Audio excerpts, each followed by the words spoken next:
হঠাৎ করে ফেসবুকে ওখানে একটা রিল চলে আসলো এবং এই রিলের যে ইয়েটা, সেখানে যে ছবি যে দেখতে পাচ্ছেন, কিন্তু এত মুগ্ধ করে ফেললো। আবার এর সঙ্গে একটা গানও ছিল, যদি অবশ্য গানটা আর এখানে আমি দিলাম না, তাহলে আবার ওই যে কপিরাইট স্ট্রাইক আছে না, তো ওইগুলো এড়ানোর জন্যই বস্তুত ওই যে মাঝখানে আবার ওই যে মেঘওয়ালা একটা ঢুকিয়ে দিয়েছি, কারণ যে আবার রিলটা তৈরি করছিল সেও কিন্তু ওখানে যে পাতা টাতা দিয়ে কপিরাইট স্ট্রাইক অ্যাভয়েড করার চেষ্টা করেছে। তো আমি চিন্তা করলাম আমিও চেষ্টা করি, কারণ এই ছবিগুলো আমাকে এতটাই আপ্লুত করলো, এতটা মানে কি বলা যায়, পুলকিত করলো। সাধারণত এই সমস্ত বিষয় নিয়ে আমি কখনো ভিডিও বানাই না, কিন্তু তারপরও এইটা দেখার পর আমি নস্টালজিক হয়ে গেলাম। কেন জানেন? কারণ এখন এই যে কানাডাতে এখনও তো শীত, তাই না? বরফ, ওই যে একটু আগে একটা ভিডিওতে বললাম না যে তেজা তুলোর মতো হালকা হালকা বরফ পড়তেছিল, এখন এই যে ফর্সা হয়ে গেছে, না বেশি পড়েনি, হালকার উপরে ঝাপসা আর কি, বাট নস্টালজিক হওয়ার কারণ হচ্ছে, কারণ 2 দিন আগেই তো ওই যে ভারতে ছিলাম, তো সেখানে তো এখন বসন্তকাল, তাই না? এই বসন্তকাল যখন আসতো, সেই যখন মনে করেন কৈশোর যুবক তরুণ ছিলাম, তাই না, মনের মধ্যে কত রঙিন একটা ভাব তৈরি হতো। হঠাৎ করে মনটা উদাস হয়ে যেত, একটা কাব্যিক একটা ভাব তৈরি হতো, রোমান্টিকতার আসন্নে থাকতাম। তবে তার চাইতে বড় কথা হচ্ছে এই ছবিগুলো কেন নিলাম জানেন? এইটা আরও বেশি আমাকে নস্টালজিক করছে ওই তারুণ্যের সেই বসন্তের ওইটা না, যখন 13-14 বছরের কিশোর ছিলাম আর কি, মানে 12-13-14 বছরের এরকম, স্কুলে পড়তাম। এই যে ফুল নিশ্চয়ই আপনারা অনেকেই একে চিনে থাকবেন, আর যারা না চিনে থাকবেন তাদেরকে বলছি, এর নাম হলো পলাশ ফুল। অনেকে অবশ্য জানেন। তো আমি যে গ্রামে মানুষ আর কি, তো ওই গ্রামে রাস্তার 2 পাশে এই পলাশ ফুল গাছ প্রচুর ছিল, মানে প্রচুর পরিমাণে পলাশ ফুল গাছ ছিল। তো আমরা ওই কিশোর বয়সে কী করতাম জানেন? এই পলাশ ফুলের সৌন্দর্য তো আর আমাদের আকৃষ্ট করতো না, কারণ সেই বয়সে তো ওই সৌন্দর্য এগুলো আমাদের কাছে তত ছিল না। আকৃষ্ট করতো ওই পলাশ ফুলের গোড়ায় অনেক মধু থাকতো, বুঝছেন? তো আমরা ওই ছেলেপেলেরা এই গাছে উঠে, এইগুলো সৌন্দর্য তো তখন, আর এখন যেমন সৌন্দর্য আপ্লুত হয়ে ভিডিও তৈরি করতে বসে গেলাম, তো ওই বয়সে তো আর সৌন্দর্য এগুলো তো গাঁও গ্রামের মানুষ, গাঁও গ্রামের ও ছোটোবেলা থেকে দেখতে একটা জিনিস ডেলি দেখলে কি ওর সৌন্দর্য নজরে পড়ে, আর ওই বয়সে সৌন্দর্য বোঝার সে বয়সও না। তো এই পলাশ ফুলের গোড়ায় টুপির মতো একটা অংশ আছে, ওই অংশে ওর মধ্য দিয়ে এই পাপড়িগুলো বের হয় আর কি। তো প্রচুর পরিমাণে মধু থাকতো, বুঝছেন?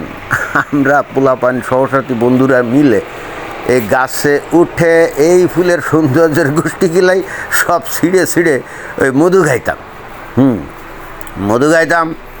মধু খাইতে গিয়ে আবার ওই বিরূপ প্রতিক্রিয়াও হতো। মধু খালি আমরাই খাইতাম না, মধু খাইতে তো আরও অনেকে যাইতো, মানে এই ফুলের মধ্যে অনেক পোকা মাকড়, তারপরে ওই পিঁপড়া এরাও তো মধু খাইতে যাইতো, আমরাও মধু খাইতে যাইতাম। তো ওরা অনেক ক্ষেত্রে ওর ভিতরে পোকামাকড় অনেক ক্ষেত্রে থাকতো না। তো আমরা যখন ওই পাপড়ি ফেলে দিয়ে মুখে দিয়ে দিতাম, তো দেখতাম যে গালের মধ্যে হয়তো একটা পোকা ঢুকে বসে আছে, থুতু করে তখন ফেলে দিত। তখন এরকম বৈরী পরিস্থিতির সম্মুখীনও কিন্তু আমাদেরকে হতে হয়েছে, কিন্তু এগুলো কেয়ার করতাম না। মধু খাওয়ার আনন্দে ব্যাপক একটা উল্লাস, কে কত মধু খেতে পারে, একটা প্রতিযোগিতা হতো। এবং আমার এখনও মনে আছে, আমরা কি করতাম জানেন? ওই গাছে উঠে তো আর ওই মধু খাইতাম না, গাছের থেকে প্রথমে ফুল পাড়তাম, নিচে স্তূপ করতাম, এবং প্রতিযোগিতা হতো আমাদের মধ্যে। হয়তো 2-3 জন আমরা গেছি, তো প্রতিযোগিতা, কাছে কে বেশি ফুল পারলো এবং কে কাছে বেশি মধু গাইলো। যে বেশি ফুল পাড়তে পারতো আর মধু গাইতে পারতো, সে কিন্তু একেবারে বিশ্ব চ্যাম্পিয়ন, বুঝেন নাই? কিন্তু এই পলাশ ফুল গাছের একটা ভয়ঙ্কর দুর্বলতা আছে, সেটা হলো এই পলাশ ফুল গাছের ডালগুলা কিন্তু খুবই নরম। একটু আপনি আগার দিকে গেলে ধপাস করে ভেঙে কিন্তু পড়ার সম্ভাবনা আছে। যদিও অবশ্য আমি কোনো দিন পড়ি নাই, হয়তো ভাগ্য ভালো নাকি। এখন এই দৃশ্য দেখার পরে সেই মানে কিশোর বয়সের সেই স্মৃতিগুলো মনে পড়ে গেল। এখন দূর দেশে বসে আছি, এখানে তো ভাই পলাশ ফুল গাছ নেই, তবে ওই বাংলাদেশেও নেই। এখন ওই যে গ্রামে মানুষ, আমি যেখানে নাকি পলাশ ফুল গাছ ছিল সেখানেও কিন্তু এখন এই পলাশ ফুল গাছ নাই, হারিয়ে গেছে, মানুষজন কেটে ফেলছে। কারণ ওই পলাশ ফুল গাছ এগুলো তো খালি সৌন্দর্য বর্ধন ছাড়া তো আর কিছুই হয় না, এর কাঠ দিয়ে কোনো কিছু করাও যায় না, একমাত্র লাকড়ি ছাড়া। তা গাঁও গ্রামের মানুষ তো এত সৌন্দর্য বোঝে না, ওরা স্রেফ কেটে কেটে লাকড়ি দিয়ে তারা রান্নাবান্না করছে। এখন যেমন আমরা এই যে সৌন্দর্যের ব্যাপার অনেক মানে সচেতন, তাই না? তো গাঁও গ্রামের লোকজন কিন্তু এখন ওই রকম সচেতন না। বাট এই যে গতবার এই পলাশ ফুল গাছ দেখছিলাম ব্যাপকভাবে, আমার মনে হয় যে এই ছবিগুলো সেখান থেকেই নেওয়া। এই যে ভারতের উত্তরাখণ্ড, ওই আগে যেটা উত্তরপ্রদেশের অংশ ছিল, ওই যে উত্তরাখণ্ডের ওইদিকে গেলে রাস্তার দুই পাশে বন আর বন, এবং ওই জায়গায় আমি দেখছিলাম রাস্তার দুই পাশে প্রচুর এই পলাশ ফুল গাছ ওখানে আছে। তো ওই বাসে করে যাচ্ছিলাম, না বাসে না, গাড়িতে করে যাচ্ছিলাম, হ্যাঁ গাড়িতে করে যাচ্ছিলাম। তো যাইতে যাইতে যাইতে যাইতে এক জায়গায় দেখি এরকম অনেকগুলো পলাশ ফুল গাছ নিচে পড়ে আছে। তো গাড়ি, ওই যে গাড়িটা ভাড়া করছিলাম তাকে বললাম, বেটা থাম, দেখি একটু পলাশ ফুল গাছ নিয়ে একটু মধু টধু খাই, মানে পলাশ ফুল থেকে ছোটোবেলার মতো। ভাই সত্যি নেমে গিয়ে কয়েকটা ফুল ঠুকায় ঠুকায় ঠিকই মধু খাইলাম, এবং তখন সেই কৈশোরের স্মৃতিগুলো মনে পড়ে গেল। দুরন্ত শৈশব ছিল আমাদের। ওই যে সেই শরৎচন্দ্র চট্টোপাধ্যায়ের যে শ্রীকান্ত উপন্যাসে একটা চরিত্র ছিল না, ইন্দ্র।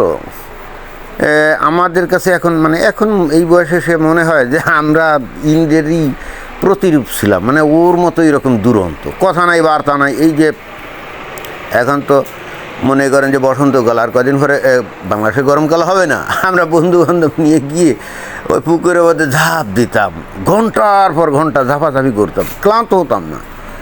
তারপরে ওই চোখ লাল হয়ে যেত, বাড়ি গেলে পিটাবে, এই জন্য কী করতাম, ওই কচুর পাতা ছিঁড়ে তারপরে চোখের উপর দিয়ে সূর্যের দিক তাকায় থাকতাম।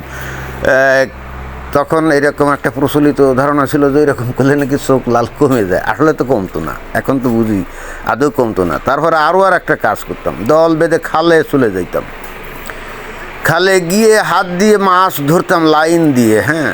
এবং তখন যে মাছ ধরতাম ওইগুলো কিন্তু এখন খুবই মানে দুর্মূল্য মাছ।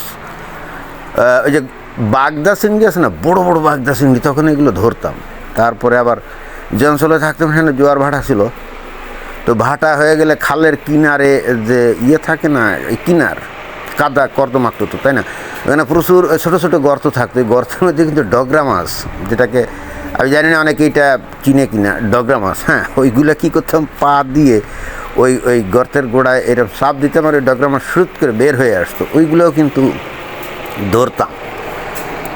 তো এইরকম দুরন্ত ছিল আমাদের লাইফ।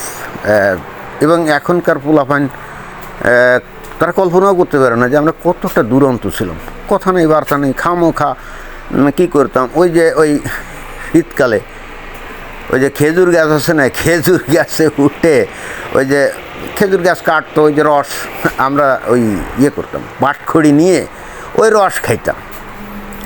এবং তখন কিন্তু কেউ ওই আমরা এগুলো করতাম বলে যারা নাকি খেজুর করতো, গাছ কাটতো, তারা কিন্তু কেউ কোনো আজে বাজে কিছু দিত না, কারণ তারা জানতো যে এ পোলাপাইন এগুলো করবেই, এটা তাদের অধিকার, অতএব তারা অ্যালাউ করতো।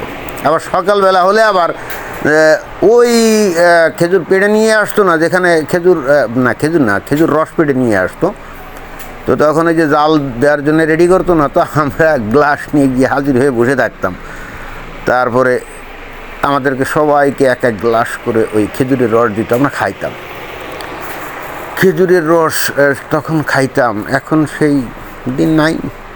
এখন গাঁও গ্রামে ওই খেজুর গাছ কাটে না, এখন অনেক দাম খেজুর রসের। তো যাই হোক, এই পলাশ ফুলের এই সৌন্দর্য দেখে বিমোহিত হয়ে অনেকটা নস্টালজিক হয়ে অনেকগুলো কথা বলে ফেললাম। এবং আমি নিশ্চিত আমার মতো বয়সের ধারে বাড়ে যারা আছে তাদের অনেকেরই বা অধিকাংশেরই জীবন কাহিনী অনেকটা আমার ধারণা এরকমই, যারা নাকি গ্রামে বড় হয়েছে। তারা হয়তো বলবে যে আমরা ওইটা করতাম। দেখবেন এই নিচে কমেন্ট বক্সে দেখবেন অনেকে বলবে যে ভাই আমরাও তো এটা করতাম, আমরাও পলাশ ফুলের মধু খাইতাম, আমরাও খেজুর গাছে গিয়ে খেজুরের রস চুরি করে খাইতাম। এইগুলা কেমন লাগলো জানাবেন। ধন্যবাদ।